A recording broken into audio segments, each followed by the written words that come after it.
Kabbalat Panim, how to plan this Jewish pre-wedding tradition.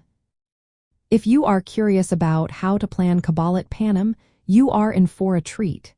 This beautiful Jewish pre-wedding tradition, which means receiving of the faces, marks the start of the wedding day. It is a time when the bride and groom are honored as royalty, celebrating their new life together.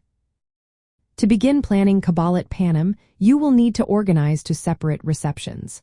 One is for the bride, known as Hachnasat Kallah, which means bringing in the bride. The other is for the groom, often called the Chossens Tisch, or groom's table. During the bride's reception, she typically sits on a throne-like chair. This is where female guests come to greet her with compliments, songs, and joyful wishes. It creates a warm and supportive atmosphere.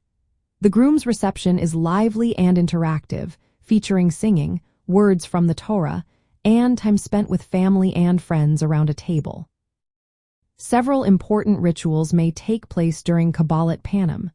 One of the key moments is the signing of the Ketubah, which is the Jewish marriage contract. This can happen privately or publicly, with witnesses and guests present. Another ritual is the reading of the Tenaim, a traditional document that outlines the conditions of the marriage and the couple's commitment. Additionally, breaking a plate is a symbolic act performed by the mothers of the bride and groom, signifying that a broken engagement cannot be repaired. After these receptions, the groom participates in the Bedeken, or veiling ceremony. This is when he is escorted to the bride and veils her face, symbolizing recognition and commitment. To plan Kabbalat Panim effectively, start by scheduling separate receptions for the bride and groom. This allows them to greet guests individually. Next, arrange seating and decor that reflects the couple's regal status, such as a throne-like chair for the bride. You will also want to coordinate music, singing, and blessings that fit each reception, often involving family and friends. Including traditional rituals like the signing of the Ketubah and reading of the Tenaim is essential.